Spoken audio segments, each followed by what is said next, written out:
The coffee had gone cold an hour ago, but Olivia Smith's hands still wrapped around the ceramic mug like it was the only solid thing left in the world. Through the fingerprint-smudged window of the Millbrook Police Department's lobby, she watched snow fall in thick, wet clumps that clung to the skeletal branches of the oak trees lining Main Street. It was March 2024, 26 years after the night that had carved her life into before and after, and Detective Raymond Torres had just asked her to sit down because there was something he needed to tell her. Preparing and narrating this type of story takes a lot of time and effort. If you liked the story, please like the video and subscribe to the channel. If you want to watch every story of our channel, turn on the bell icon. She hadn't sat. "We found him," Torres said, his voice careful, practiced, the tone of someone who delivered terrible news before and knew the weight of every syllable. "Olivia, we know who killed your sister." The mug slipped. Olivia watched it fall in slow motion, watched the cold coffee arc through the fluorescent-lit air of the station, watched it shatter against the scuffed linoleum in a spray of brown liquid and white ceramic shards that looked like broken teeth. Someone, a young officer with kind eyes and a nameplate that read Martinez, rushed forward with paper towels, but Olivia couldn't move. Her feet had become part of the floor. "Who?" The word came out strangled, barely a whisper. Torres glanced at his partner, Detective Yolanda Chan, who stood with her arms crossed, her face unreadable. Chan had been the one to reopen the case 6 months ago, working late nights with DNA evidence that had been sitting in storage for decades, waiting for technology to catch up with truth. Behind them, the station hummed with its usual Friday afternoon chaos. Phones ringing, keyboards clicking, someone laughing at a joke Olivia couldn't hear, but all of it felt muted, like she'd been submerged underwater. "His name is Michael Brennan," Torres said. "He was a volunteer at the community center in 1998. He helped coach the youth basketball program." The name meant nothing to Olivia at first. It bounced off her consciousness like a stone skipping across ice. Then the memory surfaced, sudden and sharp. A tall man with sandy hair and an easy smile, always carrying a clipboard, always surrounded by kids who looked at him with trust. Sarah had mentioned him. Sarah, who'd been 14 years old with braces and dreams of becoming a veterinarian, who'd volunteered at the community center's animal adoption events, who'd left their house on a cold February evening in 1998 to return some books to the library and never came home. "That's impossible," Olivia heard herself say. Everyone knew him. He had a wife. He had kids of his own. Chin said gently. "His wife died in 2015. His children don't speak to him anymore. Haven't for years, according to what we've learned." She pulled out a folder, thick with papers and photographs. "We arrested him this morning at his home in Columbus. He's being transported here as we speak." Olivia's legs finally gave out. She sank into one of the hard plastic chairs that lined the waiting area. The same chairs she'd sat in 26 years ago when she was 17 years old and her parents were in the detective's office, screaming at each other through tears because grief had to go somewhere and it chose them. Officer Martinez finished cleaning up the coffee, the sound of paper towels on tile absurdly loud. "How?" Olivia managed. "How did you find him after all this time?" Chan sat down beside her, close enough that Olivia could smell her perfume. Something floral and expensive that didn't belong in a police station. "Genealogical DNA," she explained. "We submitted the DNA from Sarah's case to a public database 6 months ago. We got a hit on a third cousin, built a family tree, and it led us to Brennan. We'd interviewed him back in '98, but he wasn't a serious suspect then. No criminal record, respected in the community, solid alibi from his wife. His wife lied for him," Torres added, his jaw tight. "We believe she suspected something but chose to protect him. After she died, one of his daughters found journals. She contacted us 3 months ago." The station's fluorescent lights buzzed overhead, a sound Olivia had never noticed before but now couldn't unhear. Through the window, she watched a young mother push a stroller through the snow. The child inside bundled in so many layers only its face was visible, pink-cheeked and laughing at something Olivia couldn't see. Life continuing. Life that didn't stop for grief or justice or the weight of 26 years. "I need to see him," Olivia said. Olivia! I need to see him. She stood up, steadier now, though her hands still shook. You said he's being transported here. I need to see his face. Torres and Chun exchanged a look that contained entire conversations Olivia wasn't privy to. Finally, Chun nodded.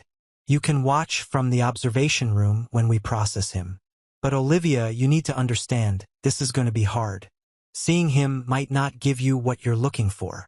Olivia picked up her coat from where it had fallen across the chair's armrest.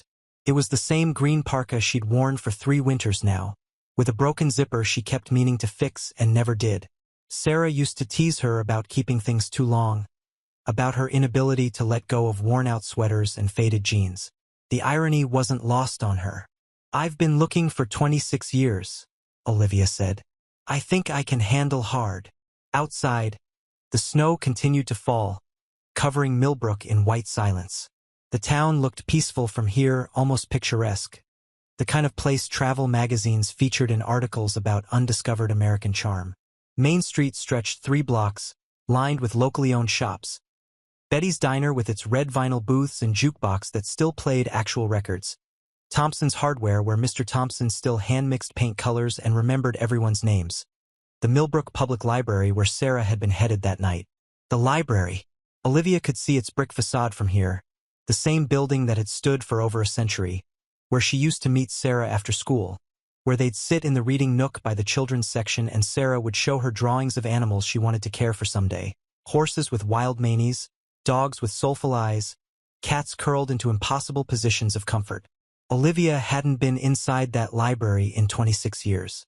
Detective Chen's phone buzzed. She glanced at it, then at Torres. They're 10 minutes out.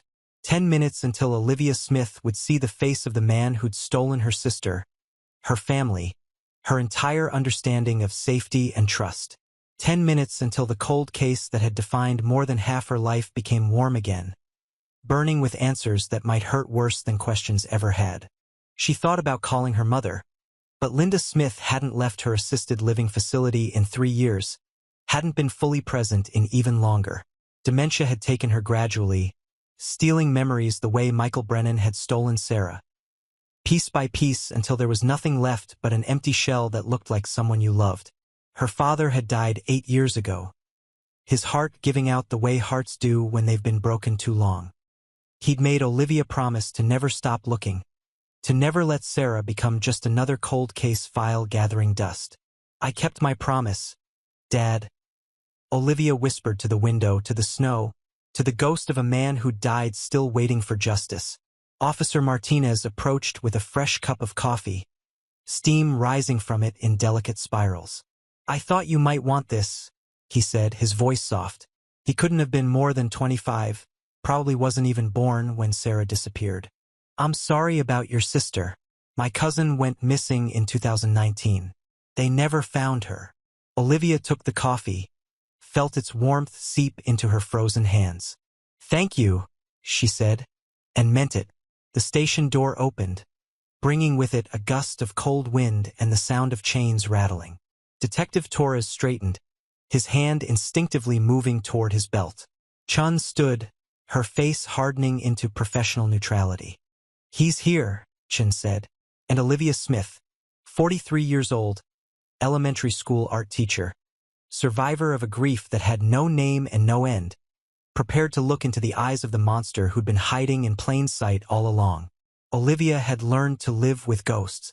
They followed her through the rooms of her small 2-bedroom house on Maple Street, the house she'd bought 7 years ago because it was close to Millbrook Elementary where she taught, and far enough from her childhood home that she didn't have to drive past it every day. The ghosts were quiet most mornings, content to watch as she made coffee in her outdated kitchen with the yellow countertops she'd always meant to replace, as she graded student artwork at her dining table that seated 4 but only ever held 1, as she chose her clothes carefully. Soft cardigans in muted colors, comfortable jeans, practical shoes that didn't make noise in echoing hallways. Her routine was sacred because routine was survival. Wake at 5:45 a.m. before the alarm because her body had stopped trusting sleep years ago. Shower in water that ran too hot, scrubbing away the dreams she could never quite remember but always left her feeling hollow. Coffee, black, standing at the kitchen window that looked out over Mrs. Patterson's garden next door, watching the old woman tend her roses with the kind of patient devotion Olivia envied. Toast with butter, no jam, because Sarah had loved strawberry preserves and some things remained too sharp to touch. By 7:15 a.m., she was in her classroom, room 104 at the end of the main hallway, where the walls were covered in student paintings and the air always smelled faintly of tempera paint and possibility. This was where Olivia came alive. Here, surrounded by 8-year-olds who saw the world in primary colors and believed that every blank page held magic, she could be someone other than Sarah Smith's sister.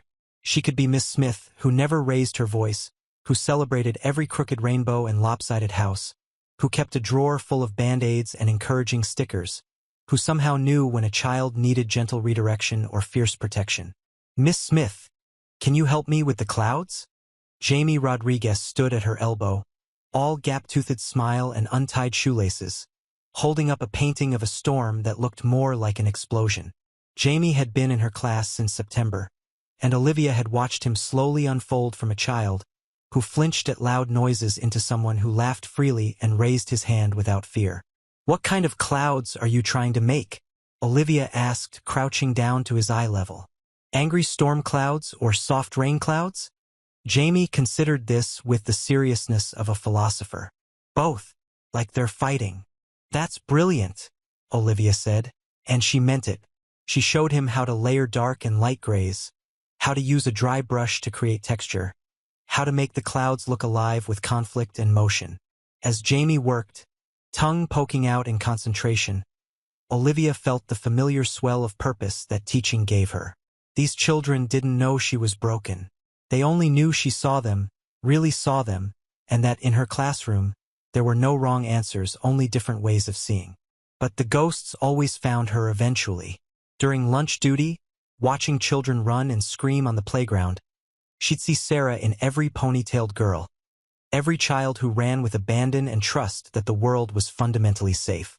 During parent-teacher conferences, she'd watch mothers and fathers sit together, united in their love for their children, and remember how her own parents had splintered apart, blame and guilt corroding what love couldn't hold together. During fire drills, when she counted heads obsessively, once, twice, 3 times, she'd feel the cold terror of losing count, of someone disappearing in the chaos. After school, she'd drive through Millbrook's familiar streets, past the community center where Michael Brennan had coached basketball and groomed his victims, though no one had known that then. Had they?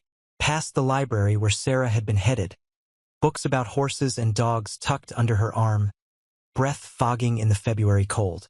Past the woods on the edge of town where they'd found Sarah 3 days later, her body carefully arranged among the dead leaves like she was sleeping, like she might wake up if they just called her name loud enough. Olivia never drove past those woods anymore. She took the long way everywhere. Most evenings, she'd stop at Betty's diner, sliding into her usual booth by the window where she could see the street, but didn't have to face the other customers. Betty herself, 73 years old, sharp as ever, with hair dyed an improbable shade of red, would bring her a grilled cheese and tomato soup without being asked, then sit across from her for exactly 10 minutes, the length of her break. "You look tired, honey," Betty said on a Thursday in early March, 3 days before Detective Chun would call her about the DNA match. Betty's hands, weathered from decades of dishwater and heat, wrapped around a cup of coffee. "You sleeping okay?" "Fine," Olivia lied, because it was easier than the truth. The truth was that sleep felt like surrender, like letting her guard down in a world that had proven itself capable of unspeakable cruelty. The truth was that she still kept a night light in her hallway, still checked her locks 3 times before bed, still woke at 2:47 a.m. The approximate time Sarah had died, according to the coroner's report she'd read too many times, with her heart racing and her sheets soaked with sweat. "You're a terrible liar," Betty said, but her voice was fond. "Always have been. You know what you need? A vacation. Get out of Millbrook for a while, see somewhere new. The ocean, maybe. When's the last time you saw the ocean?" "Senior year spring break," Olivia said. She and Sarah had gone with their parents to Cape Cod, where they'd built sandcastles that the tide had reclaimed and collected shells they'd promised to keep forever. Olivia still had those shells in a mason jar on her bookshelf, next to the photo of Sarah that she couldn't look at directly but couldn't put away either. Betty reached across the table and squeezed Olivia's hand, her grip surprisingly strong. That girl loved you something fierce, you know? I remember how she used to come in here after school, going on and on about Livy this and Livy that. You were her hero. The words hit Olivia like a physical blow, stealing her breath. She managed a nod, a weak smile, and Betty, bless her, understood, giving one more squeeze before standing up and heading back to the kitchen, leaving Olivia alone with her cooling soup and the memory of a little sister who'd thought she hung the moon. But Olivia hadn't protected Sarah, hadn't walked her to the library that night because she'd been too busy studying for a calculus test, hadn't insisted their parents drive her because it was only 6 blocks and Sarah was 14, practically grown, perfectly capable, hadn't known that capability and safety weren't the same thing, that trust could be weaponized, that monsters wore friendly faces and volunteered at community centers. At home that night, Olivia had done what she did every Thursday, opened her laptop and updated the spreadsheet she'd been maintaining for 26 years. It tracked every detail of Sarah's case. Every police report she'd obtained through FOIA requests, every interview she'd conducted herself with people who'd known Sarah or been in town that night, every lead that had gone nowhere, every anniversary article in the Millbrook Gazette that said the same things in different words. Tragic, unsolved, family still seeking answers. The spreadsheet had 2,847 entries. Olivia knew because she numbered them obsessively, color-coding by category. Green for verified facts, yellow for possible leads, red for dead ends. Most of the cells were red. She taught herself basic investigative techniques through online courses and true crime forums, had learned to interview people without seeming like she was investigating, had developed a network of contacts in law enforcement who'd helped her when they could and gently discouraged her when they couldn't. You need to let the professionals handle this? One detective had told her back in 2003, when she'd shown up at the station with a 3-ring binder full of theories and questions. You need to live your life, Miss Smith. But this was her life. What else was there? Relationships that withered because she couldn't explain why she needed to know where someone was at all times. Why she panicked when calls went unanswered. Why trust felt like jumping off a cliff hoping someone would catch her. A career that, fulfilling as it was, ended every day at 3:30 p.m., leaving her with too many empty hours? Hobbies that felt frivolous when Sarah would never have hobbies again? Olivia had tried in the early years. She'd gone to college, community college first, then finished her bachelor's degree online because leaving Millbrook felt impossible. She dated, briefly and disastrously, Marcus, who'd been sweet and patient until he'd realized he'd always come second to a ghost. David, who'd been fascinated by her tragedy in a way that made her feel like an exhibit in a museum. Tyler, who'd proposed after 6 months and been confused when she couldn't imagine a future that included white dresses and promises of forever. You're not actually here, Tyler had said when they broke up, his eyes sad and angry at once. Part of you is always somewhere else, looking for something I can't give you. He'd been right. She'd been looking for the thing that would make sense of the senseless, the key that would unlock the door between before and after, the answer that would let her breathe fully for the first time since February 1998. On Friday mornings, Olivia volunteered at the Millbrook Animal Shelter, the thing Sarah had planned to do after college, the dream Olivia carried forward like a torch. She cleaned cages and socialized cats and walked dogs that jumped with joy every time she appeared, their love uncomplicated and absolute. The shelter director, Maria Santos, had become one of Olivia's few real friends, someone who understood that sometimes people needed the company of animals more than humans, that sometimes silence was better than words. You're good with the scared ones, Maria observed one morning, watching Olivia coax a trembling terrier mix out of the corner of its kennel. They trust you. I know what it's like to be scared, Olivia said simply. The dog, a small brown thing with worried eyes and a tail that hadn't wagged in the 3 weeks since someone had dropped it at the shelter's door, pressed against her leg. Olivia sat on the concrete floor, letting the dog decide how close was safe and slowly, so slowly, felt it relax against her, its breathing evening out, its fear not gone but managed. That was all any of them could do, really. Manage the fear. Live alongside it. wake up every morning and choose to function despite the weight of all that had been lost. On the day Detective Chun called, Olivia had been working on a mural with her third graders, a celebration of community helpers that covered one entire wall of the hallway. The children had painted firefighters and doctors and teachers, and Jamie had insisted on including Miss Smith's dog walkers, because he'd seen her at the shelter once with his grandmother and thought it was the most important job in the world.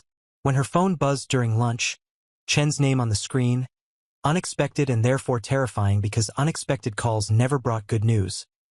Olivia had stepped into the empty art supply closet, surrounded by construction paper and dried-out markers and the ghost of every project that had ever been created in room 104.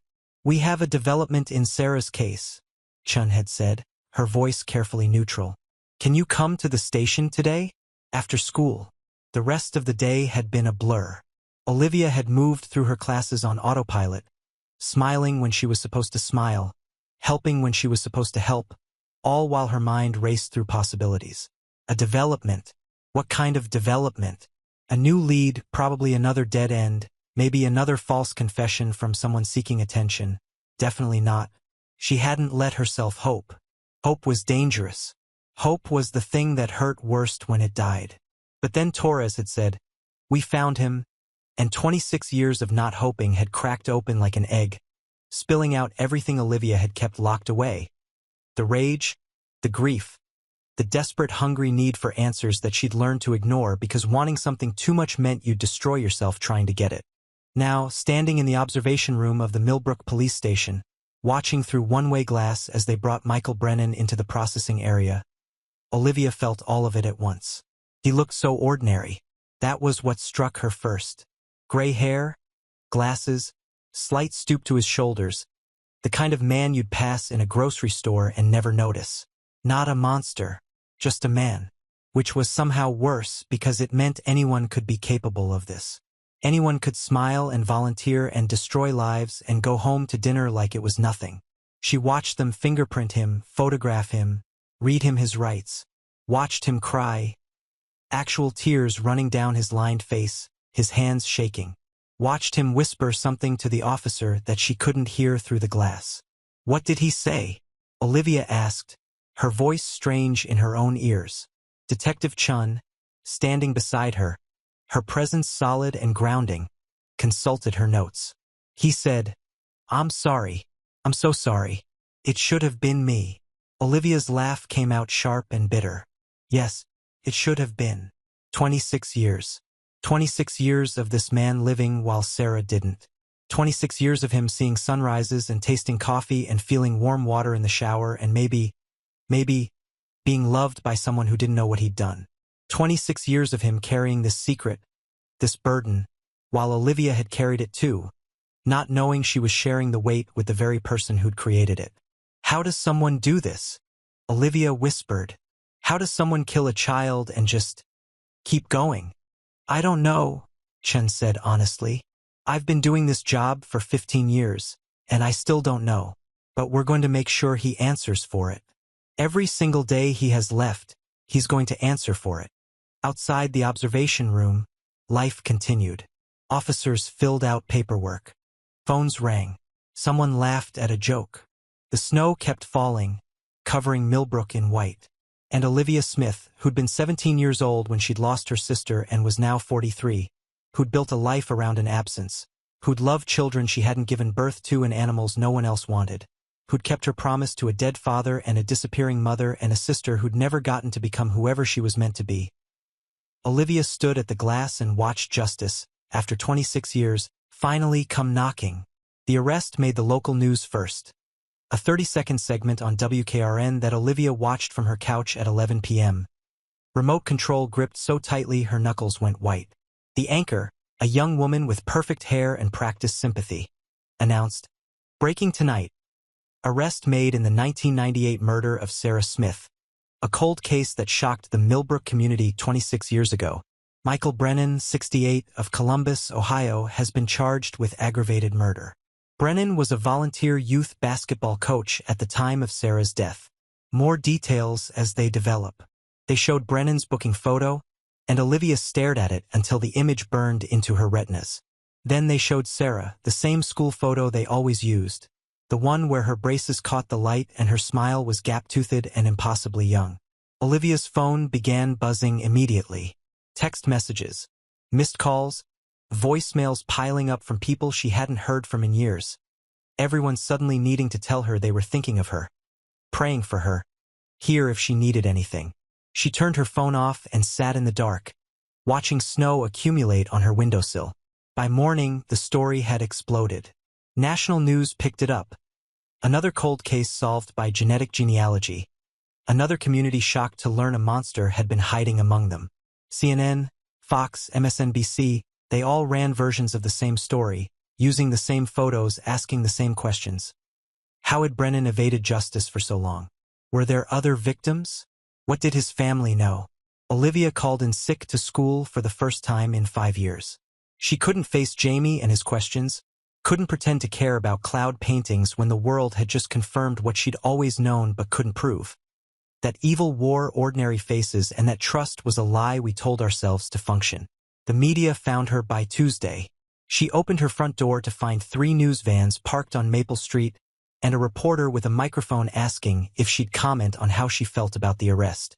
Olivia said nothing, closed the door, and watched through her curtains as neighbors she'd known for years gave interviews on her lawn. Mrs. Patterson from next door. Olivia's such a private person. This is devastating for her. We all want justice, of course. But at what cost to her peace? Tom Hendricks from across the street. I remember when Sarah disappeared, this whole town looked for her. And to think Brennan was one of the volunteers searching. Makes you sick. A former classmate whose name Olivia couldn't remember. Olivia never really recovered from losing Sarah. None of us did really, but especially her. I hope this brings her closure. Closure. As if justice was a door you could simply close. As if finding answers erased 26 years of questions. As if knowing who had killed Sarah somehow brought her back. Detective Chun called that afternoon. There's a press conference tomorrow at 2 p.m., she said. We'll be announcing formal charges and asking for information about potential additional victims. You don't have to attend, but if you want to make a statement, we'll give you that opportunity. Additional victims? Olivia's stomach lurched. We're investigating that possibility, Chun said carefully. His daughter gave us access to his journals. There are suggestions. We're cross-referencing with unsolved cases from the areas where he lived and worked between 1985 and 2015. 23 years of potential victims. Olivia thought of other families, other sisters, other people who'd learned to live with ghosts. She thought of Brennan at community centers and basketball practices, surrounded by children who trusted him. She thought of how many opportunities he'd had, how many times he could have been stopped if someone had just looked closer, asked harder questions, believed women and children when they said something felt wrong. I'll be there, Olivia said. I want to make a statement. That night, she sat at her dining table with a blank piece of paper and a pen, trying to find words for the unfindable. What did you say when justice came too late? When the person you'd lost would never know they'd been avenged? When the community that had failed to protect your sister now wanted to celebrate solving her murder? She wrote and crossed out, wrote and crumpled, wrote and stared at words that looked right but felt wrong. Finally, near midnight, she wrote simply, "Thank you to Detective Chan and her team for never giving up. Sarah deserved better than what happened to her. She deserved to grow up, to have a life, to be here. All we can do now is make sure Michael Brennan never hurts anyone else." That's not closure. That's just what's left. The press conference was held at the Millbrook Community Center. A choice that struck Olivia as either deeply inappropriate or grimly fitting. She couldn't decide which. The same building where Brennan had coached basketball, where Sarah had volunteered with adoption events, now filled with cameras and reporters and people hungry for details about the darkest moment of Olivia's life. She sat in the front row between Detective Chun and Millbrook's chief of police, Margaret Rivera, a woman who'd been a patrol officer in 1998 and had personally joined the search for Sarah. Rivera squeezed Olivia's hand before approaching the microphone, a gesture that felt both supportive and presumptuous. Everyone wanted to touch her grief now, to be part of the story. 26 years ago, Rivera began, her voice carrying over the crowded room. This community suffered a devastating loss. Sarah Smith, a 14-year-old girl with her whole life ahead of her, was taken from us in an act of senseless violence. Today, I'm here to announce that we've arrested and charged Michael Edward Brennan with aggravated murder in connection with Sarah's death. The room erupted in murmurs and camera flashes. Olivia kept her eyes fixed on a point just above Rivera's head, focusing on breathing. Rivera continued, detailing the evidence. DNA recovered from Sarah's clothing that had been preserved in evidence storage. The genetic genealogy work that had identified Brennan as a match. The journals his daughter had discovered after his wife's death that contained what prosecutors called incriminating reflections. Witness statements from people who'd seen Brennan near the library the night Sarah disappeared. We're also asking anyone with information about Michael Brennan's activities between 1985 and 2015 to contact our tip line, Rivera said. We're investigating whether there may be connections to other unsolved cases. Then it was Olivia's turn. She stood on legs that felt borrowed, approached the microphone forest, and unfolded her statement with shaking hands. The lights were too bright. The room was too hot. Someone coughed, and it echoed. "My name is Olivia Smith," she began, and her voice cracked on her own name. She cleared her throat, started again.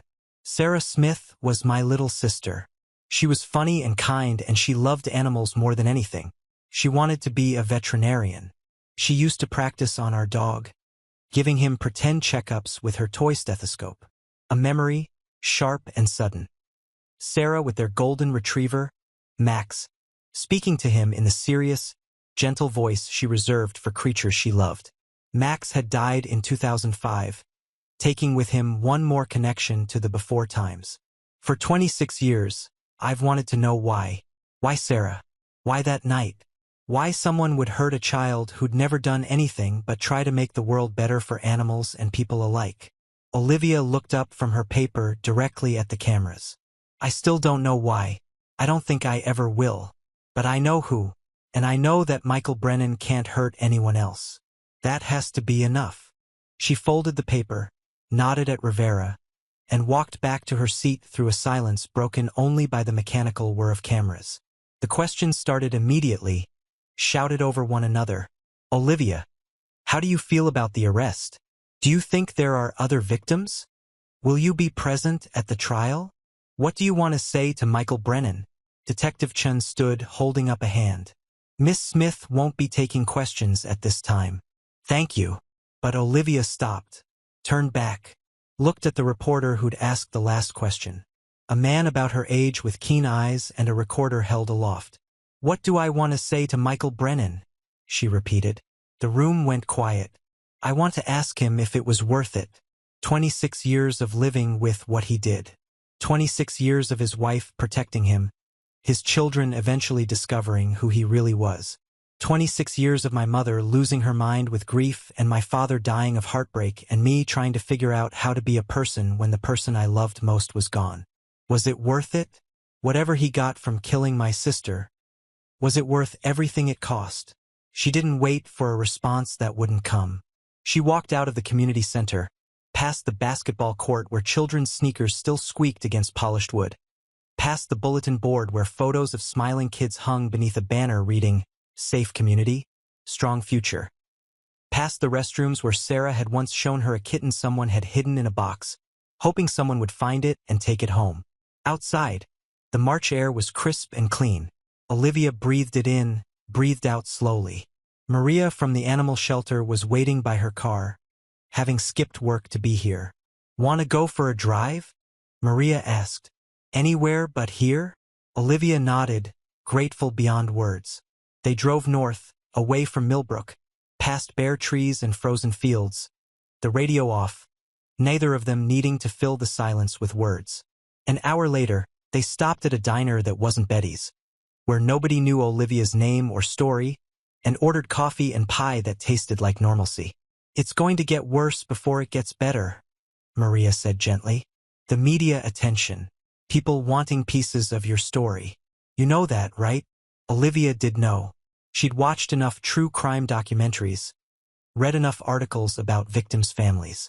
She knew about the podcasts that would spring up, the amateur sleuths who'd dissect every detail of Sarah's case, the think pieces about violence against women and the failures of small-town policing. She knew about the trial that would come, the testimony she'd have to give, the photos she'd have to see, the details she'd have to hear. "I don't know if I can do this," Olivia admitted. The trial, seeing him again, hearing what he did to her.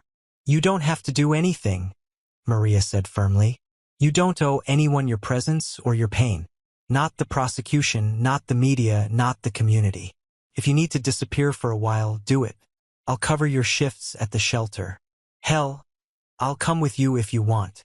The offer was genuine, and Olivia felt tears prick her eyes. The first tears since Torres had said, "We found him." She'd been holding them back, afraid that if she started crying, she'd never stop. But here, in this anonymous diner with a friend who asked for nothing, she let a few escape. "Thank you," she whispered. Back in Millbrook, the story continued to unfold whether Olivia was ready or not. By Thursday, journalists from 3 major networks had requested interviews. A documentary production company sent a letter offering to tell Sarah's story with dignity and respect, which Olivia threw away without finishing. Her principal, Dr. Marcus Webb, called to say the school board thought it best if she took as much time as she needed, which Olivia understood meant they didn't want the media circus disrupting the school. "The children are asking about you," Dr. Webb said, his voice careful, "particularly Jamie Rodriguez. He's worried you're not coming back." That night, Olivia recorded a video message on her phone. Just her face, no makeup, hair in a messy ponytail, sitting in her kitchen with the yellow countertops visible behind her. "Hi, friends," she said, using the greeting she started every class with. "Miss Smith here. I'm taking a few days away, but I'm okay, and I'll be back soon. Keep making beautiful art. Remember, there are no mistakes, only happy accidents." She'd stolen that last part from Bob Ross, and her students loved it. She sent it to Dr. Webb to share with her classes. Within an hour, he sent back a video compilation. 23 third graders holding up artwork they'd made for her. Jamie had painted a rainbow with the words, "We miss you, Miss Smith," in careful, crooked letters. Olivia watched it 4 times, crying harder each time, and finally fell asleep on her couch with her laptop still playing it on loop. Friday brought new developments. Detective Chun called at 7 a.m., waking Olivia from the first dreamless sleep she'd had in days. "We've had 17 calls to the tip line," Chun said, exhaustion evident in her voice. "Most are people wanting to express support or share memories of Sarah, but 3 are from women who say Brennan made them uncomfortable when they were children. One is from a man who says his sister disappeared in Pennsylvania in 1992. When Brennan lived there. We're investigating." "Pennsylvania." Olivia sat up, suddenly alert. "He lived in Pennsylvania?" "York, Pennsylvania. From 1990 to 1995. He worked at a YMCA there, coached youth soccer. The sister's name was Michelle Garrett. She was 12 when she disappeared. Never found." Olivia felt sick. "How many, Chen? How many do you think there are?" "I don't know," Chen said honestly. "His journals are coded. Lots of references to special moments and connections that could mean anything or nothing. His daughter says he was obsessed with purity and innocence, that he'd talk about wanting to preserve beauty before the world corrupted it. She thought he was just waxing philosophical. Looking back, she sees it differently. "I want to read the journals," Olivia said. "Olivia, I want to read them. They're evidence, which means they'll be public eventually anyway. I'd rather read them now than be ambushed with their contents during trial." Chun was quiet for a long moment. "I'll see what I can do. But Olivia, they're disturbing. They won't give you peace." "Nothing gives me peace," Olivia said. "At least this will give me truth." She received heavily redacted copies of 3 journal entries that afternoon, delivered by hand by Officer Martinez, who looked like he'd aged 5 years in the past week. He waited while she read them at her kitchen table, perhaps under orders not to leave her alone with such dark material. The first entry was dated March 15, 1998, 2 weeks after Sarah's death. I see her everywhere. In the library where I helped with the book drive. In the faces of other children who don't understand how fragile beauty is. I tried to preserve something pure, but I'm not sure I succeeded. The guilt is crushing, but so is the relief. No more fighting it. No more pretending I'm something I'm not. But the cost. God, the cost. I see her mother's face in my dreams. The father's rage. The sister who looked at me with such trust when I helped search. What have I done? What have I become? Olivia read it 3 times, each time feeling a new wave of revulsion. He'd been there, during the search. She'd seen him, probably even thanked him. She might have stood next to him while volunteers divided into groups, while they called Sarah's name through the woods, while helicopters circled overhead and search dogs pulled at their leashes. He'd been there, pretending to help find what he'd hidden. The second entry, dated November 3, 2001. 3 years. I thought time would make it easier, but every November I'm back in those woods. Part of me wants to confess, to end this, but what good would that do? It won't bring her back. It would only destroy what's left of my family. Catherine suspects something. She doesn't ask, and I don't tell, and we've built our marriage on this silence. Maybe that's all any marriage is, agreed upon silences. The kids are doing well. Michael Jr. made honor roll. Sarah loves her dance classes. I named her Sarah. Catherine wanted Anne, but I insisted. Is that monstrous or is it honoring? I can't tell anymore. He'd named his daughter Sarah. Olivia's hand shook so badly she dropped the paper. Officer Martinez picked it up, asked if she wanted to stop. She shook her head and read the third entry, dated December 25, 2012. Christmas morning. The grandchildren are here, tearing into presents with that pure joy that only children have.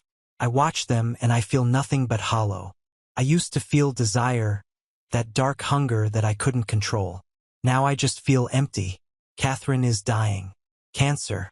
6 months, maybe less. She knows. She's known for years. Last night she said, "I've kept your secret because I was afraid and weak and I loved you more than I love truth. But when I'm gone, Michael, you're on your own. And I hope to God you get caught before you do it again." I told her there hadn't been others.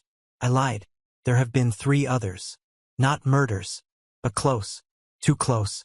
I stopped each time before going too far, and I told myself that showed growth, control. But what if it just showed cowardice? What if I'm just a monster who lost his nerve? 3 others. Olivia looked up at Martinez, whose jaw was clenched. 3 others he admits to, she said. How many did he not write about? We're looking, Martinez said. Chun has 3 detectives working nothing but cross-referencing his locations with missing persons cases. We've contacted Pennsylvania, Michigan, and Indiana, places his daughter confirmed he lived or worked. We've pulled employment records, travel records, everything we can find. Over the next week, the scope of Michael Brennan's crimes began to crystallize in horrifying detail. A woman named Patricia Henley came forward, now 42, who said Brennan had assaulted her in 1993 when she was 11 and he'd been her soccer coach in York, Pennsylvania. She'd told her mother, but Brennan had been so respected in the community, so seemingly upstanding, that her mother had accused her of lying for attention. Patricia had lived with that for 31 years. A man named Robert Chen, no relation to the detective, reported that his 15-year-old daughter had been uncomfortable around Brennan in 2003 when Brennan had briefly volunteered at a community center in Columbus. She'd said he stared at her in a way that made her skin crawl, that he'd found excuses to touch her shoulder or back, that he'd asked inappropriate questions about whether she had a boyfriend. Robert had reported it to the center director, and Brennan had been quietly asked to stop volunteering. No police report, no investigation, just a quiet removal and a problem passed along. The case in Pennsylvania involving Michelle Garrett gained traction. Investigators found that Brennan had been interviewed by police in 1992. He'd been one of dozens of adults who worked with youth programs in the area, but had never been seriously considered a suspect. His wife had provided an alibi and he'd passed a polygraph test, which experts now knew was less reliable than juries believed. Michelle's brother, Thomas Garrett, flew to Ohio to meet with Chun and the investigative team. He also asked to meet Olivia, a request that filled her with dread and obligation in equal measure. They met at a coffee shop in Columbus, neutral territory away from Millbrook's prying eyes and cameras. Thomas was 51, with graying hair and sad eyes that Olivia recognized. The eyes of someone who'd spent decades looking for answers. He brought a photo of Michelle, and Olivia brought one of Sarah. They placed them on the table between their coffee cups like offerings. "She wanted to be a teacher," Thomas said, his voice rough with disuse, as though he didn't talk about Michelle often. "Elementary, like you. She was good with kids, patient, kind." "Sarah wanted to be a veterinarian," Olivia said. "She was always bringing home strays, broken-winged birds, limping cats. She thought she could fix everything." They sat in silence, looking at the photos of their sisters. Michelle with pigtails and a gap-toothed grin. Sarah with braces and eyes that held mischief and innocence. Different girls, different places, different years. Same monster. "I'm sorry," Olivia said finally. "I'm sorry your family went through this too. I'm sorry he—" She couldn't finish. "I'm sorry he took so long to get caught," Thomas said. "I'm sorry you had to wait 26 years. I'm sorry my family has to wait longer because he's not charged with Michelle's murder yet. Maybe never will be if they can't find enough evidence." He looked at her directly, and Olivia saw rage and grief tangled so tightly they were indistinguishable. "But I'm glad we're not alone anymore. Does that make sense?" It did. For 26 years, Olivia had been Sarah Smith's sister, carrying grief that isolated her from everyone who couldn't understand its weight. Now, suddenly, she was part of a constellation of survivors. Thomas and Patricia and Robert's daughter and whoever else might still come forward. They'd all been touched by the same darkness, and there was something almost relieving about shared horror. At least she wasn't crazy. At least she wasn't alone. The preliminary hearing was scheduled for April 15th. Brennan's attorney, a public defender named Ruth Holloway who looked perpetually exhausted, filed a motion to suppress the genealogical DNA evidence, arguing it violated Brennan's Fourth Amendment rights. The motion was denied. Brennan himself remained in the Millbrook County Jail, held without bond, facing charges that could, probably would, keep him imprisoned for the rest of his life. Olivia went back to school on March 25th, 2 weeks after the arrest. She walked into room 104 to find it transformed. The walls covered in welcome back posters her students had made, her desk piled with cards and drawings, a banner reading, "We missed you, Miss Smith," strung across the windows. Jamie Rodriguez ran to her before she'd even put her bag down, wrapping his skinny arms around her waist. "You came back," he said, his voice muffled against her cardigan. "I knew you would. I told everyone you'd come back." Olivia knelt down, looking at Jamie's face. So open, so trusting, so utterly convinced that good people always came back, that the world was fundamentally safe. She wanted to preserve that for him, protect it the way no one had protected Sarah. "I promised, didn't I?" she said, smoothing his hair. "And Miss Smith always keeps her promises." Teaching felt different now. Every child looked vulnerable in a way that made Olivia's chest ache. Every parent drop-off felt fraught with danger. Every volunteer who came to help with art projects made her skin crawl until she'd Googled their name and confirmed they had no criminal record. She knew this was unsustainable, knew she couldn't live in constant terror, but knowing something intellectually and feeling it emotionally were different countries. Dr. Webb noticed. He called her into his office after school one day, closed the door gently and said, "Olivia, I think you should talk to someone. A therapist. The district has resources." "I'm fine," Olivia said automatically. "You're not fine," Webb said, not unkindly. "You're here, and you're doing your job, and the kids love you. But I've watched you jump every time the door opens. I've seen you counting heads during lunch even though you're not on duty. You made every parent sign in and show ID at pickup yesterday. Even the ones who've been picking up their kids since September. That's just being careful," Olivia said. "That's being responsible. That's being traumatized," Webb corrected gently. "And you have every right to be. But you can't heal from trauma while you're drowning in it. You need help, Olivia. Please."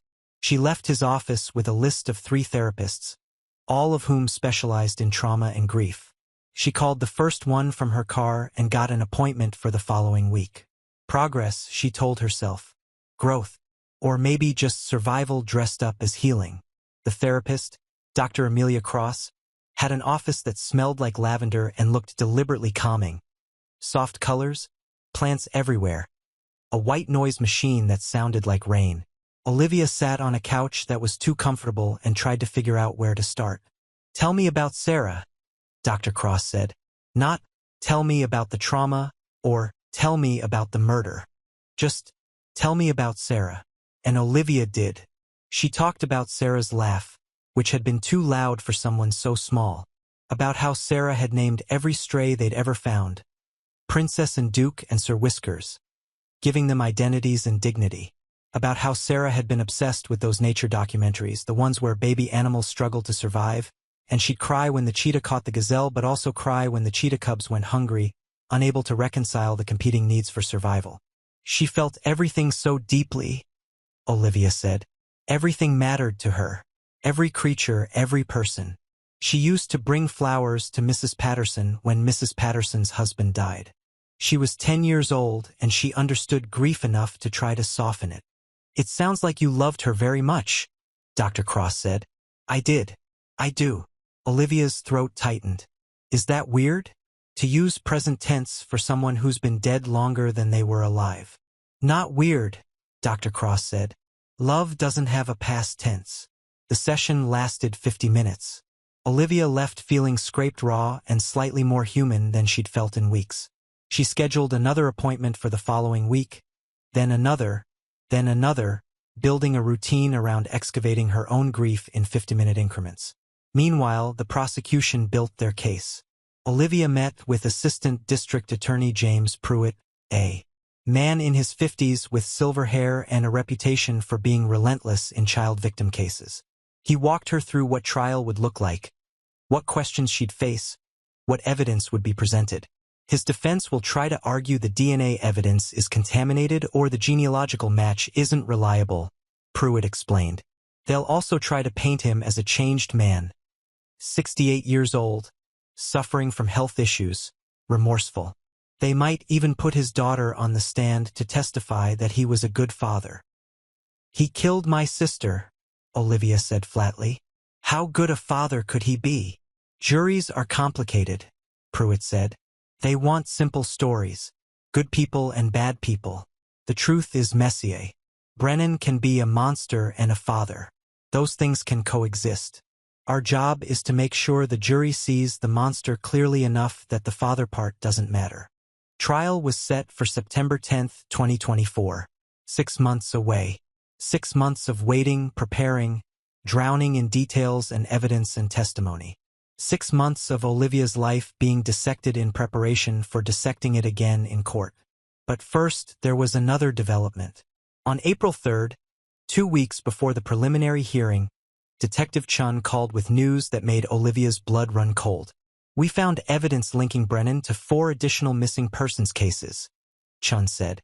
"Michelle Garrett in Pennsylvania, like we suspected, but also Amber Liu in Michigan, 1999. Crystal Martinez in Indiana, 2006, and Rebecca Thornton in Columbus, 2013. All girls between 12 and 15. All involved in youth programs where Brennan volunteered. All disappeared without a trace. For more Sarahs. For more families destroyed. Can you charge him?" Olivia asked. "We're working with prosecutors in those jurisdictions. The evidence is circumstantial in most cases. His presence in the area, similar MOs, journal entries that could be references to these girls. But combined with Sarah's case and Patricia Henley's testimony, we might have enough for charges in at least 2 of them." Olivia thought about Thomas Garrett, about families she'd never met who were about to learn that their decades-old nightmares had a name and a face. She thought about the phone calls they'd receive, the hope and horror they'd feel in equal measure. She thought about joining them in courtrooms, in support groups, in the strange fellowship of people whose loved ones had been stolen by the same hands. "I want to meet them," Olivia said. "The families, if they want to meet me." Chun hesitated. Olivia, are you sure? That's a lot to take on. I've been taking it on alone for 26 years, Olivia said. Maybe it's time I stopped being alone. The families came to Millbrook in May, drawn together by the gravitational pull of shared tragedy. Olivia hosted them at her house, a decision that felt both necessary and terrifying. Her small living room, usually empty except for her and occasional visits from Maria, suddenly held 8 people whose lives had been shattered by the same hands. Thomas Garrett she'd already met. He brought his wife, Ellen, a quiet woman with kind eyes who kept tissues in her purse and distributed them like communion. Michelle's case would be the next to go to trial after Sarah's, assuming the Pennsylvania prosecutor could build a strong enough case. Crystal Martinez's mother, Rosa, came from Indianapolis. Rosa was 63, a retired nurse with steel gray hair and hands that shook when she held her coffee cup. Crystal had been 13 when she disappeared from a church youth group camping trip in 2006. Brennan had been a guest chaperone, invited by a friend who'd vouched for his experience with youth programs. Crystal had gone to the bathroom and never returned. The search had lasted 3 weeks. Her body had never been found. Amber Lou's father, David, traveled from Detroit. His wife had died by suicide in 2004, 5 years after Amber vanished. David was 71 now, stooped and tired, but his eyes burned with the kind of focused rage that had kept him alive when everything else told him to give up. Amber had been 12, a gymnast who'd trained at a facility where Brennan had briefly worked as a maintenance supervisor. She'd disappeared from a competition in Cleveland, also never found. Rebecca Thornton's parents, Mark and Diane, lived in Columbus still, just 45 minutes from Millbrook. Rebecca had been 15 in 2013, the oldest of Brennan's suspected victims and the most recent. She'd been a volunteer at the same animal shelter where Olivia now worked, though Olivia hadn't known it until Chun told her. Rebecca had been walking home from the shelter one evening when she disappeared. Her phone was found 3 blocks from her house, smashed in a storm drain. No body, no witnesses, nothing. They sat in Olivia's living room on a Saturday afternoon while rain drummed against the windows. 7 people bound by absence. Olivia had made coffee and put out cookies she'd bought at the grocery store, unsure what you serve people at a gathering like this. Was there etiquette for meetings of the destroyed? "Thank you for inviting us," Ellen Garrett said, her voice soft. "I know this can't be easy." "None of it's easy," Olivia said. She sat in the armchair her father had given her when she moved into this house, its fabric worn in the shape of her body. But being alone wasn't working anymore. Rosa Martinez spoke next, her accent thick with emotion and heritage. "When the detective called, when she said they thought they knew what happened to my Crystal, I didn't know whether to feel relief or rage.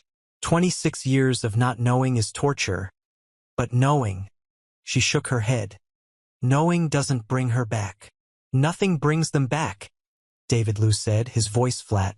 "But at least this monster can't hurt anyone else." They talked for 3 hours. They shared photos, young girls frozen in time, all of them smiling, all of them trusting that the world was safe and adults could be believed. They shared memories, Rebecca's obsession with saving injured wildlife, Amber's dedication to gymnastics, Crystal's beautiful singing voice, Michelle's kindness to younger children. They shared anger at Brennan, at systems that had failed, at communities that had protected him through ignorance or willful blindness. "He coached my son," Mark Thornton said at one point, his voice breaking. "Our son, Jacob. He was 9 when Brennan volunteered at the rec center. Rebecca would sometimes come watch practices. Brennan must have met her there. My son's basketball coach murdered my daughter, and we had no idea. We thanked him for his time with our son." Diane Thornton reached for her husband's hand, gripping it tightly. Her eyes were dry, beyond tears perhaps, or hoarding them for private moments. The police interviewed him after Rebecca disappeared. He said he barely knew her, said he'd seen her around but they'd never really talked. "He lied to our faces while we were falling apart." "They all lie," Thomas said. "That's what predators do. They lie and smile and volunteer and coach, and everyone thinks they're pillars of the community because we can't imagine that evil looks ordinary." "Evil doesn't look like anything," Olivia said quietly. That's what makes it evil. The conversation eventually turned to the legal process ahead. Pruitt had connected Olivia with victim advocates who'd walked her through what to expect, but hearing it from others who'd been through similar trials helped in ways professional guidance couldn't. The defense will make him seem pathetic, David warned. Old, sick, remorseful. They'll talk about his age, his health problems, maybe even his wife's death like that was punishment enough. They'll make the jury feel sorry for him. Let them try, Rosa said, and there was steel in her voice. Let them put him on that stand and make him explain why my daughter's Christmas stocking still hangs in my house every year.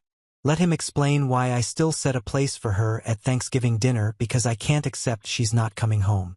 Ellen Garrett pulled out more tissues. They made a plan that afternoon, informal but binding. They would attend each other's trials, showing solidarity and strength in numbers. They would share updates and evidence as it became available. They would create a support network for when the media attention became overwhelming or the legal process felt impossible. They would remember their girls together, keeping their names alive in ways beyond court documents and news reports. We should do something for them, Diane Thornton said. Something that celebrates who they were, not just how they died. The idea took root quickly. A memorial garden in Millbrook, designed and maintained by volunteers, featuring 6 trees, 1 for each girl, and plaques with their names and the things they loved. Not victims of Michael Brennan, but Sarah Smith, who loved animals, and Rebecca Thornton, who saved injured birds, and Michelle Garrett, who wanted to teach children, and Crystal Martinez, who sang like an angel, and Amber Liu, who flew through the air with grace. Olivia contacted the town council, who approved the project unanimously. Local businesses donated materials. The community center, the same building where Brennan had coached and groomed his victims, committed to maintaining the garden in perpetuity. Even people who defended Brennan initially, who'd struggled to reconcile the man they knew with the monster he'd been, came forward to help. Some in apology, some in shared shame, all of them trying to make something beautiful from something broken. The garden was completed in 6 weeks, a small miracle of collective effort. The dedication ceremony was held on June 22nd, a warm Saturday morning when the sky was impossibly blue and birds sang in the maple trees that lined the park. Olivia stood between Rosa and Thomas, with Diane, Mark, Ellen, and David forming a semicircle around the plaques. Dozens of townspeople came, former classmates of Sarah's, now in their 40s, some with teenagers of their own. Teachers who'd known these girls or taught children like them. Neighbors who'd helped search or held vigils or simply carried the weight of these unsolved disappearances for years.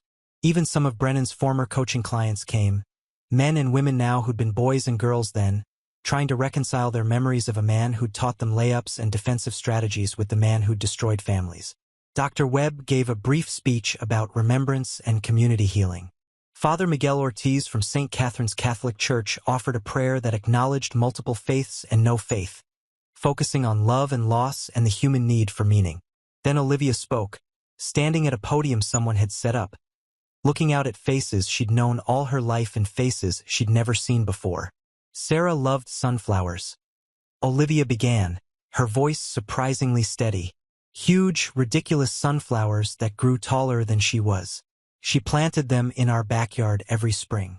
She said they were happy flowers. They couldn't help but smile.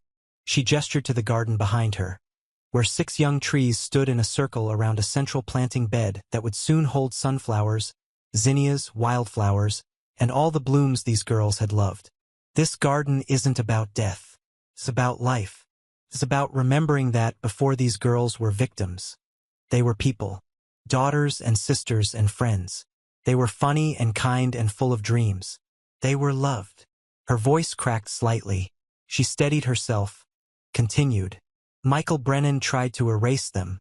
He tried to make them into nothing but statistics and cautionary tales. But we won't let him. We'll keep their names alive. We'll keep their memories bright. We'll make sure everyone who walks through this garden knows that Sarah and Rebecca and Michelle and Crystal and Amber were here. They mattered. They still matter. Rosa Martinez stepped forward next, speaking in Spanish first and then English, her voice carrying over the assembled crowd. Me Crystal, She sang to me every night before bed. Even when she was 13, 14, too old for it, she still sang. Her favorite was De Colores. You know this song? About colors and spring and life being beautiful. She sang a few lines, her voice cracking but strong. I hear her still, in my dreams, in my heart. This garden, it will sing too. It will sing of them. Each parent spoke, each sharing memories that made their daughters real. Not perfect, not saintly, but human. Michelle, who'd hated broccoli with a passion that made family dinners a negotiation. Amber, who'd once broken her arm doing a backflip off a couch and lied to her parents about how it happened because she didn't want them to worry. Crystal, who'd collected stray cats until their house smelled like a zoo. Rebecca, who'd failed her driver's test twice and cried both times but got back up and tried again.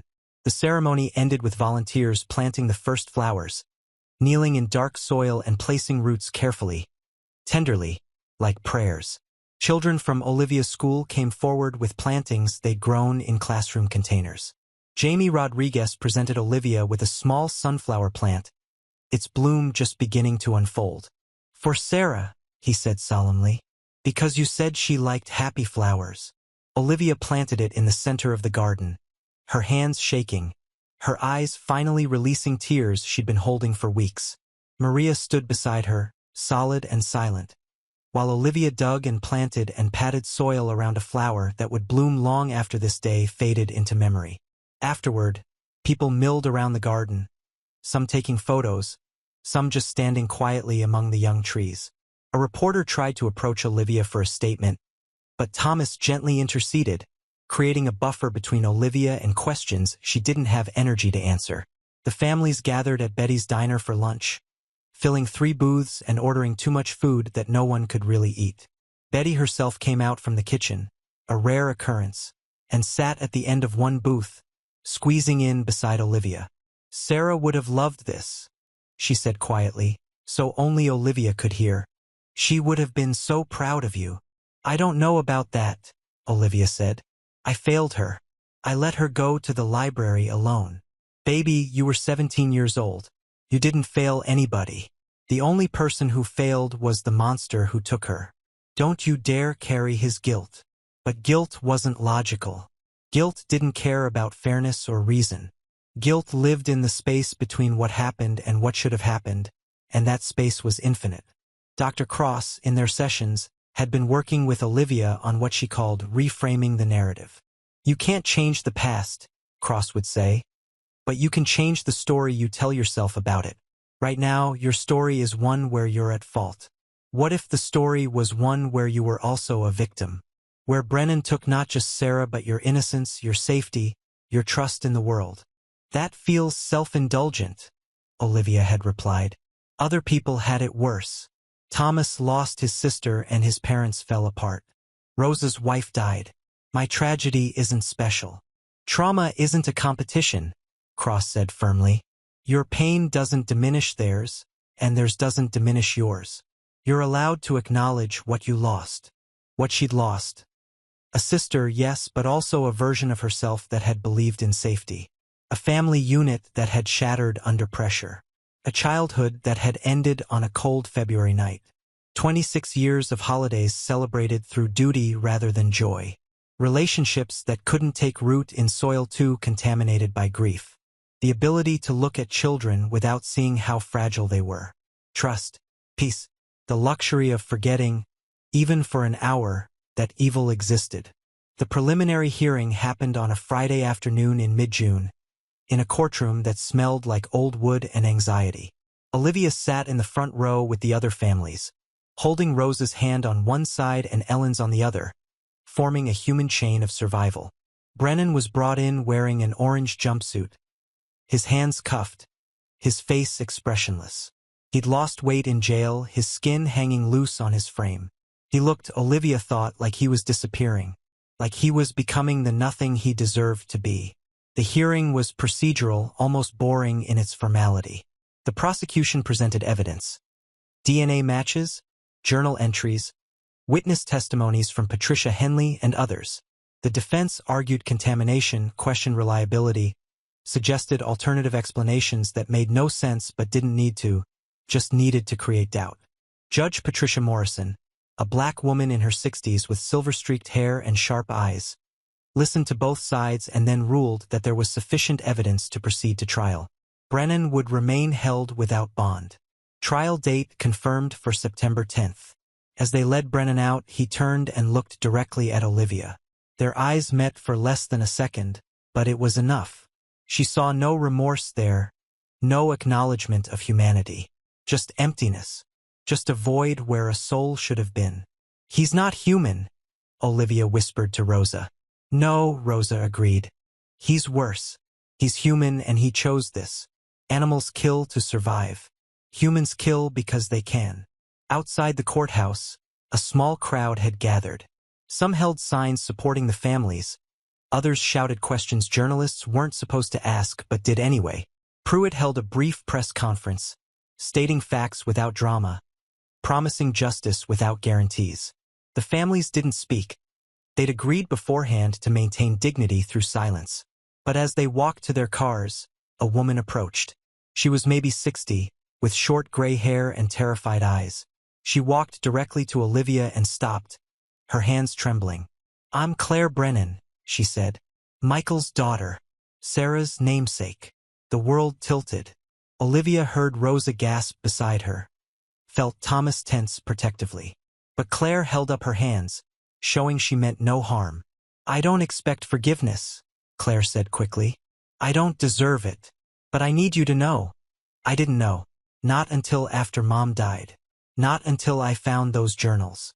All those years I thought he was just my dad. Flawed, maybe distant, but not." She couldn't finish. "Why are you telling me this?" Olivia asked, her voice harder than she intended. "Because I'm the reason you have justice. I'm the one who gave the journals to Detective Chin. I'm the one who convinced my brother to talk to investigators about Dad's behavior. The weird things we'd noticed but dismissed. And I needed to see you to tell you that if I'd known sooner, if I'd put pieces together, I would have told someone. I wouldn't have protected him." "Your mother did," Rosa said, and her voice was acid. Claire flinched. "Yes, she did. And I'm ashamed of that every day. But I'm not her. I'm trying to do better. I'm trying to make this right." "You can't make this right," Thomas said. "There is no right here. There's only degrees of wrong." "I know," Claire whispered. "I just needed you to know that some of us, his family, were horrified. We're destroyed. And we're so sorry." She walked away before anyone could respond, disappearing into the crowd like a ghost. The families stood in stunned silence until David Liu finally said, "Well, that was unexpected." It was such an understatement that Olivia laughed. A sharp, bitter sound that bordered on hysteria. The others joined in, laughing at the absurdity of it all, at the universe's sick sense of timing, at the impossible weight of carrying other people's guilt on top of their own grief. That night, Olivia wrote in the journal Dr. Cross had given her, a simple hardcover notebook with blank pages that felt safer than the spreadsheets and files she'd maintained for 26 years. She wrote about Claire's face, about the recognition that monsters had families who loved them, who were blindsided by their capacity for evil. She wrote about how it felt to know that justice was coming but healing wasn't, that those were separate countries that might never share a border. She wrote, "Sarah, I met the girl he named after you today. She looked terrified and broken and guilty for crimes she didn't commit. I wanted to hate her, but I couldn't. I just felt tired. So tired. I don't know if I have the strength for what's coming, the trial, the testimony, the details I'll have to hear. But I made a promise to Dad and to you and to myself. I'll see this through. I'll make sure everyone knows what he took from us. I love you. I'm sorry I couldn't save you. I'm sorry for everything that came after." The weeks between the preliminary hearing and trial were a strange limbo. Olivia returned to her routine, teaching in the mornings, therapy on Wednesdays, volunteering at the shelter on weekends, but everything felt performative now, like she was playing the role of Olivia Smith rather than being her. Her students noticed. They drew pictures of her looking sad and gave them to her with worried eyes. She hung them on her classroom walls, every single one. A gallery of children's concern rendered in crayon and marker. Detective Chun called regularly with updates. The Pennsylvania prosecutor had decided to charge Brennan with Michelle Garrett's murder, enough circumstantial evidence, combined with Sarah's case, to make a compelling argument. Trials were being coordinated so they wouldn't overlap, a legal ballet of scheduling and jurisdiction. The other cases, Amber, Crystal, Rebecca, remained under investigation. Without bodies and with only journal entries as evidence, charging him was complicated. "We might never get justice for all of them," Chin admitted during one call. "But we'll get some. And sometimes that has to be enough." Olivia met with Pruitt several times to prepare for her testimony. He had her practice answering questions, anticipating what the defense would ask, learning to stay calm and factual even when discussing the worst night of her life. Holloway, Brennan's attorney, would try to make Olivia seem biased or emotional, would suggest that grief had clouded her memories, would imply that wanting justice so badly meant she was willing to see guilt where there might be innocence. "She'll ask about your advocacy work," Pruitt warned. "The spreadsheet, the interviews you conducted, the years you spent investigating. She'll try to paint you as someone obsessed, someone who might have tunnel vision." "I am obsessed," Olivia said. "He killed my sister. What else should I be?" "Calm, composed, unshakable. The jury needs to see you as a reliable witness, not a grief-stricken sister, even though you're both." It's theater, Olivia. Terrible, necessary theater. She practiced with Maria, with Dr. Cross, even with Betty during slow afternoons at the diner. She learned to breathe through the hard questions, to pause before answering, to make eye contact with the imagined jury and speak clearly. She learned to divorce her emotions from her words, to present facts without drowning in them. August came with heat that made Millbrook feel airless and heavy. Olivia spent her evenings in the Memorial Garden, watering plants and pulling weeds, finding peace in the simple act of tending growing things. The sunflower she'd planted for Sarah had grown tall. Not as tall as Sarah's childhood sunflowers, but tall enough. Its face tracked the sun, searching for light, and Olivia found herself talking to it sometimes, telling Sarah about her day, about the families she'd met, about the justice that was finally coming. "I hope wherever you are, you know we didn't forget," Olivia whispered one evening, kneeling in dirt that smelled like summer and rain. "I hope you know you mattered. You still matter." "She knows," said a voice behind her. Olivia turned to find Claire Brennan standing at the garden's entrance, holding a bouquet of wildflowers. "I'm sorry. I didn't mean to intrude. I wanted to see the garden. I read about it in the paper." Olivia stood slowly, brushing dirt from her knees. "What are you doing here, Claire?"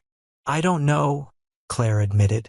She looked older than she had at the courthouse, exhausted in a bone-deep way that Olivia recognized. "I'm not expecting.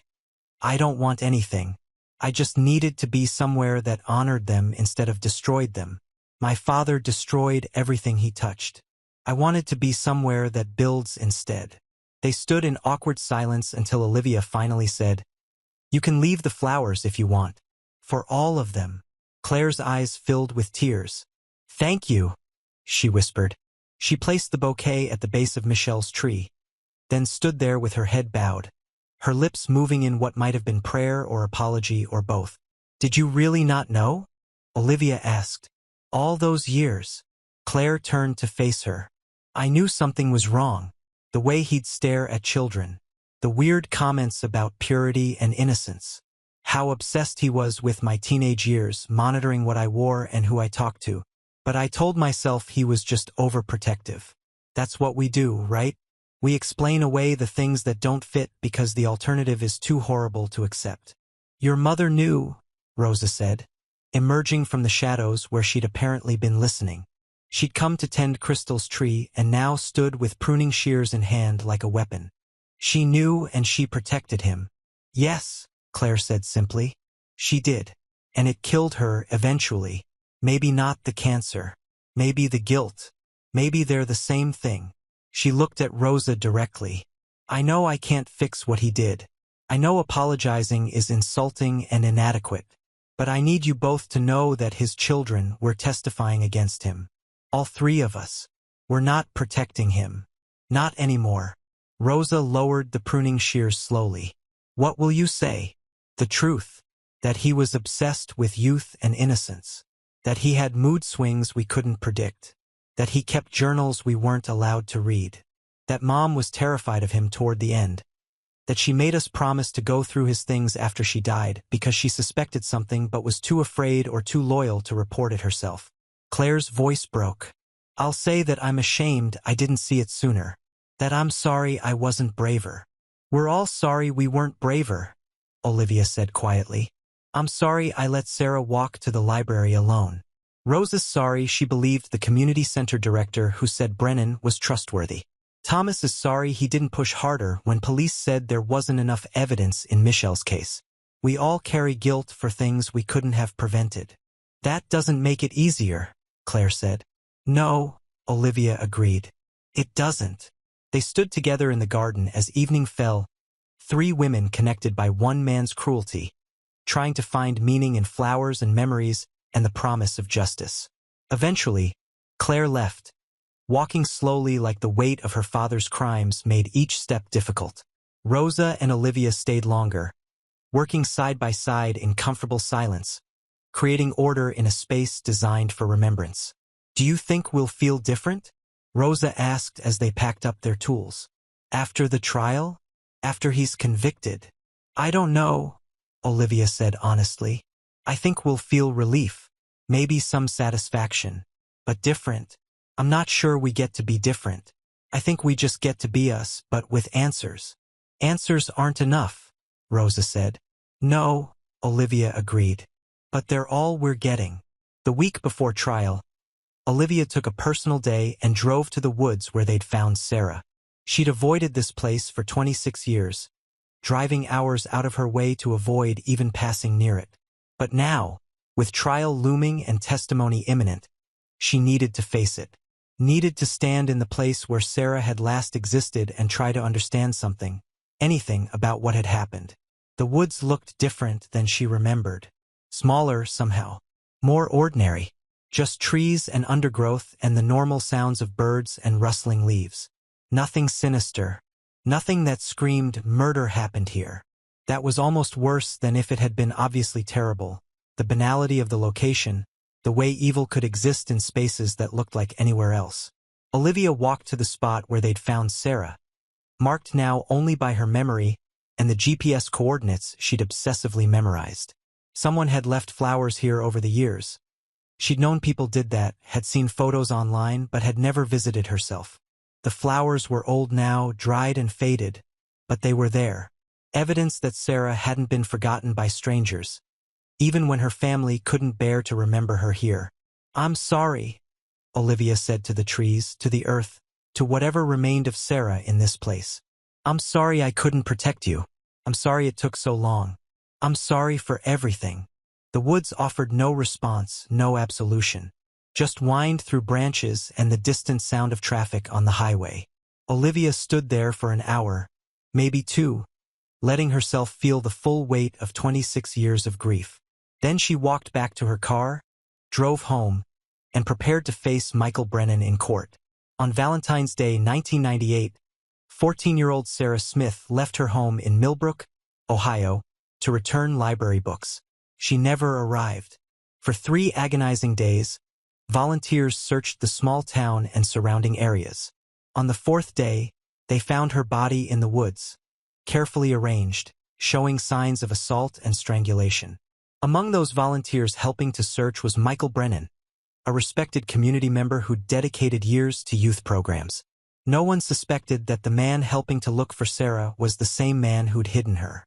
For 26 years, Sarah's family lived in a purgatory of unanswered questions. Her sister Olivia, just 17 when Sarah disappeared, became frozen in that moment of loss. She couldn't move forward, couldn't heal, couldn't imagine a future when the past remained so brutally unresolved. The investigation went cold. Life continued around the Smith family, but for them, time had stopped on February 14, 1998. By 2024, Olivia was 42 years old and teaching 3rd-grade art in the same school system where Sarah had once been a student. She'd built what looked like a life, an apartment, a career, routines, but it was a hollow construction, held together by obsessive vigilance and unprocessed trauma. She counted children compulsively, checked backgrounds religiously, and saw danger in every shadow. She'd spent decades creating spreadsheets of missing children, tracking patterns that no one else wanted to see, becoming known in her community as that woman who couldn't let go. Then came the phone call that changed everything. Detective Rebecca Chun from the Millbrook Police Department had news. Advances in forensic genealogy had produced a DNA match in Sarah's case. They had a suspect. They had answers. After 26 years, the impossible had happened. The suspect was Michael Brennan, now 67 years old, retired, recently widowed. The same man who'd volunteered at soccer camps and community centers. The same man who'd helped search for Sarah. The DNA evidence was irrefutable. His genetic material was found on Sarah's clothing, preserved all these years in evidence storage. But there was more. Brennan's recently deceased wife had left behind a devastating clue. A key to a locked box with a note reading simply, "Show the police."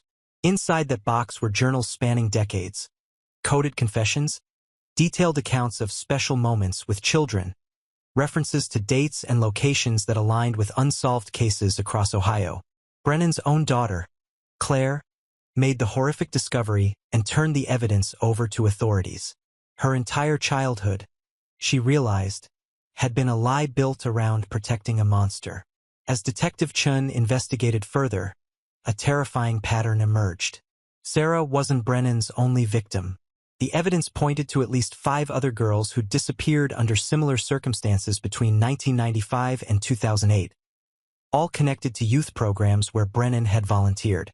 Michelle Garrett, Crystal Martinez, Amy Chun, Jennifer Patterson, and Rebecca Stokes. Each case had gone cold. Each family had lived with the same agonizing questions.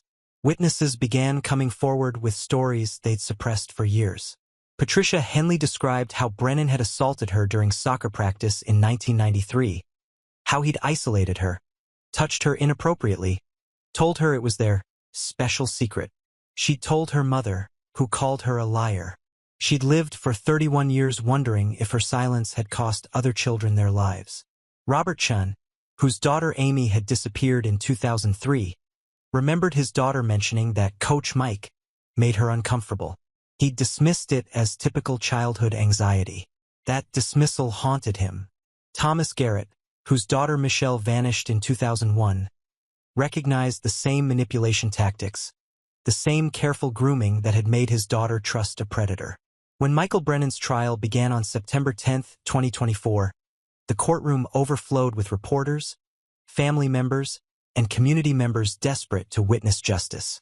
The prosecution, led by District Attorney Marcus Pruitt, presented overwhelming evidence. DNA analysis, journal entries, testimony from survivors and grieving families, documentation of Brennan's decades-long pattern of predatory behavior. Brennan sat diminished and silent at the defense table, showing no remorse, offering no explanation. His attorney, Melissa Holloway, mounted a weak defense, questioning DNA handling procedures, suggesting innocent transfer of genetic material, portraying Brennan as a confused elderly man being scapegoated by a community desperate for closure. But the evidence was insurmountable. The most devastating testimony came from Claire Brennan, who took the stand against her own father. She described finding the journals, reading the coded confessions, realizing that her mother had known and protected him. "My father murdered children," she stated with quiet dignity. "I'm not mistaken about that. I wish I were." When Olivia testified, she sat 15 feet from the man who'd killed her sister and maintained her composure through questions about Sarah's last day, about the 26 years of waiting, about the fundamental injustice of Brennan living freely while Sarah remained forever 14. On cross-examination, the defense attorney suggested Olivia had wanted to blame anyone, that her advocacy work had biased her conclusions. "I wanted the truth," Olivia corrected firmly. "If the truth had been that someone else killed Sarah, I would have accepted that. But the truth is Michael Brennan. And no amount of defense strategy changes that." After 11 hours of deliberation, the jury returned a verdict: guilty of aggravated murder. 2 weeks later, Judge Morrison sentenced Brennan to life in prison without possibility of parole, citing his complete lack of remorse and the devastating impact of his crimes. But this story isn't really about Michael Brennan. It's about what came after, about the families who found each other in shared grief and built something beautiful from devastation. Olivia, Rosa Martinez, Thomas Garrett, and the other families joined together to create a memorial garden in Millbrook. What began as a small plot with 6 trees, one for each confirmed victim, grew into something larger. A community space for remembrance, healing, and hope. They planted flowers, installed benches carved with quotes about resilience, created mosaic pathways from broken tiles donated by local businesses. The garden became sacred ground, tended by volunteers and visited by thousands. School groups toured it, learning about loss and community. Tourists stopped to leave flowers for children they'd never met. Jamie Rodriguez, one of Olivia's art students who'd been struggling with anxiety, found purpose in painting portraits of the 6 girls and volunteering every Saturday to maintain the space. Olivia returned to teaching, finding that her relationship with children had shifted. The paralyzing fear remained, but it had muted into something more manageable, vigilant awareness instead of constant terror. She could see joy in children again, not just fragility. She started a grief support group for families of murder victims, meeting twice monthly and eventually expanding to serve dozens of people who needed permission to not be okay, who needed community in their darkest moments. Michael Brennan died in prison 1 year into his sentence. A heart attack, quick and probably painless. He was 69 years old. The families gathered at the memorial garden when they heard, united by complicated feelings. Relief, anger at his escape from decades of imprisonment, satisfaction that he died in custody rather than free. "He's gone," Olivia told the assembled group that evening. "Our girls are still gone, but we're still here, and that has to matter for something." They planted purple irises, Sarah's favorite color, as neighbors and friends appeared, drawn by news or by the magnetic pull of community ritual. 50 people crowded into the garden, planting and weeding and singing as the light faded. Years passed. The memorial garden expanded to include other victims whose families wanted a space to remember.